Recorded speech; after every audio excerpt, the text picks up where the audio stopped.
morning students. In this session, we are going to see 8051 interrupts, its type of interrupts and its functional description.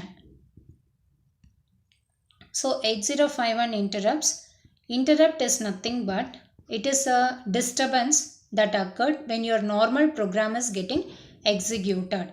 So there are two types of interrupts. One is your hardware interrupts and another one is your software interrupts.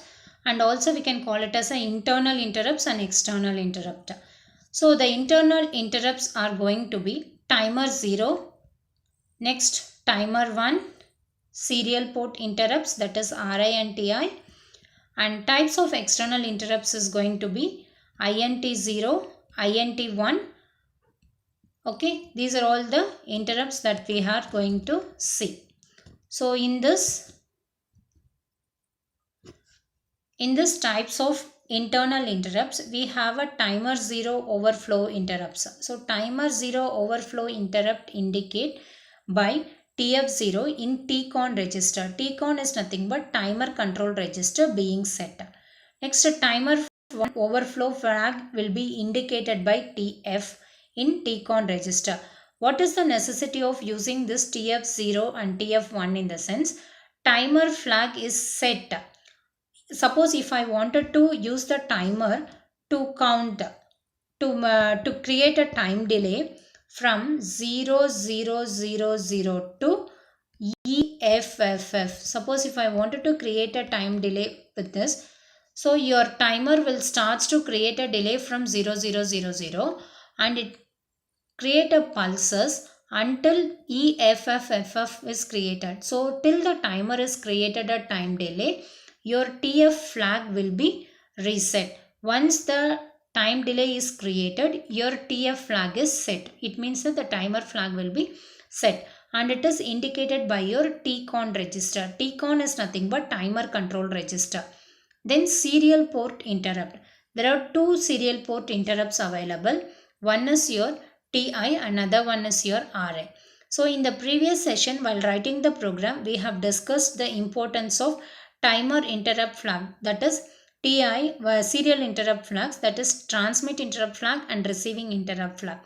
TI is equal to 0 till the data transmission is executed, that is till the data gets transmitted from your transmitting end to your receiving end. TI will be 0. Once the data is transmitted, once the data is completely transmitted, then TI flag will be raised. Whereas RI is nothing but receiving interrupt flag. So this receiving interrupt flag is set whenever the data is received.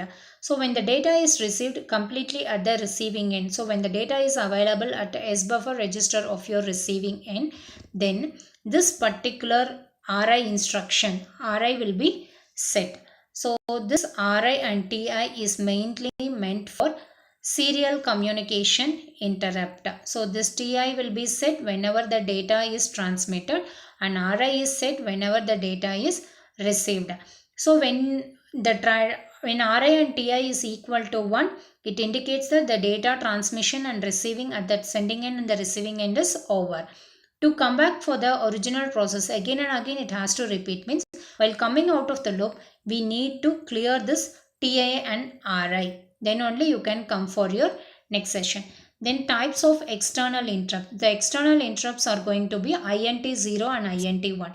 So just like that, we cannot serve all the interrupt.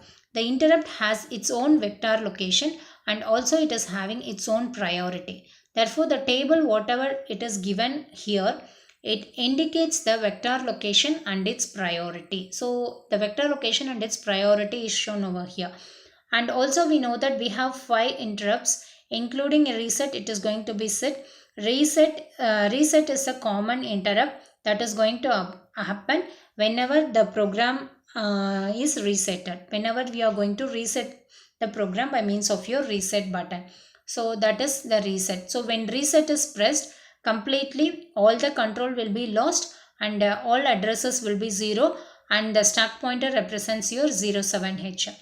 We have two interrupts. One is your external interrupt INT 0 and external interrupt INT 1 and two timer interrupt, timer 0 interrupt T0 and timer 1 interrupt T1. and the last one is going to be your serial data interrupt, and these are all the vector location that is handled by your interrupts, external interrupts and internal interrupts. So when your this is the priority, this what the priority is shown over here. According to this priority only your interrupts will get served. For example, if a microcontroller, if I am receiving an interrupt like T1, INT0, INT0 and serial data interrupt, like this, if I am receiving the interrupt, then my interrupt will be served by the microcontroller in this order. So if this is going to be the interrupt that I am going to receive, the interrupt will be served in this particular order. First the interrupt INT0 will be served. Okay. Next the interrupt TI will be served. Next the interrupt SDI will be served. So in this order only it gets served. Why? Because whenever the interrupt is executed by 8051 microcontroller, the 8051 microcontroller will serve the interrupt upon the priority given in the vector location. So the vector location, whatever given over here, it is going to identify how exactly we are going to specify the interrupt, how exactly we are going to serve the interrupt according to this vector location.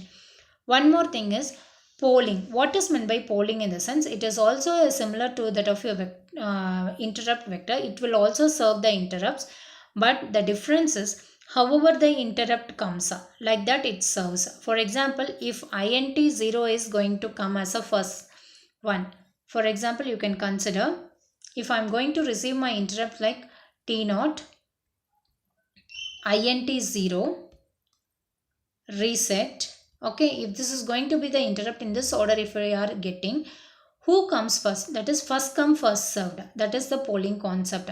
Polling will also serve the interrupt request, but first come first served on basis it will serve the interrupt. So here T0 will be served first, then INT0 will be served and then reset. Whereas in case of microcontroller, your reset will be served first, INT0 and T0 will be your last priority. So interrupt will serve the interrupt request by me upon the priority, whereas polling will serve the request as on when it comes. This is the main difference between your polling and interrupt. So there are two registers. One is your interrupt enable register and another one is your interrupt priority register. In this interrupt enable register, it is a 8-bit pattern. This 8-bit pattern, this interrupt enable register is a 8-bit pattern. It is your 0th bit, it is your first bit, second bit, third bit, fourth bit, fifth bit, sixth bit, seventh bit. So the bit D0 is represented as IE.0. Why? Because it is your 0th bit of interrupt enable register. And IE.1, it is the first bit of your interrupt enable register. IE.2, it is the second bit of your interrupt enable register.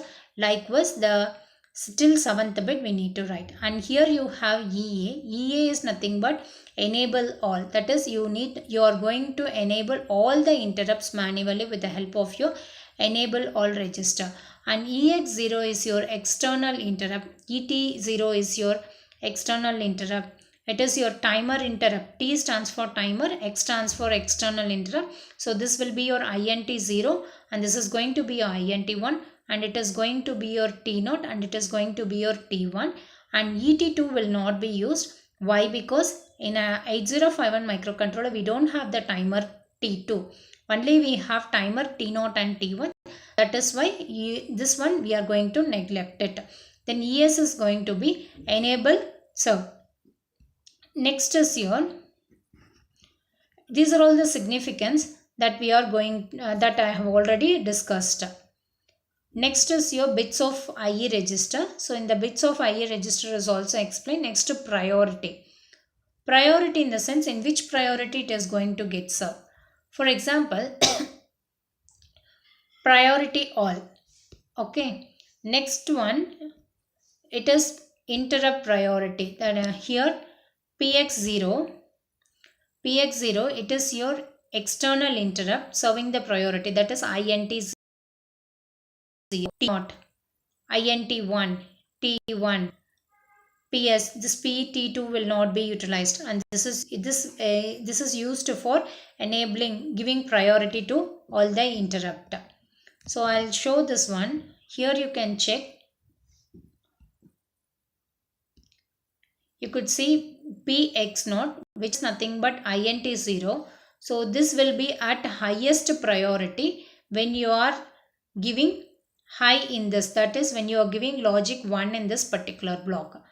Suppose if you give 1 in this particular block, then int 0 will be at highest priority. If you give 0 in this particular block, then your int 0 will be at lowest priority. In the same way, pt0, this doesn't have any priority, then x1. So in the same way here, 1 will serve as a highest priority and 0 will be served as a lowest priority.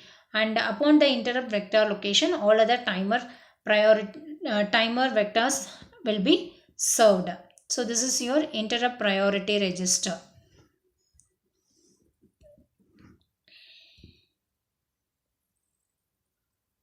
Polling, as we discussed earlier, it will also serve the interrupt given by the computer, but it will serve as on when it comes, that is first come first served. It is the basics of your polling. Okay, thank you students.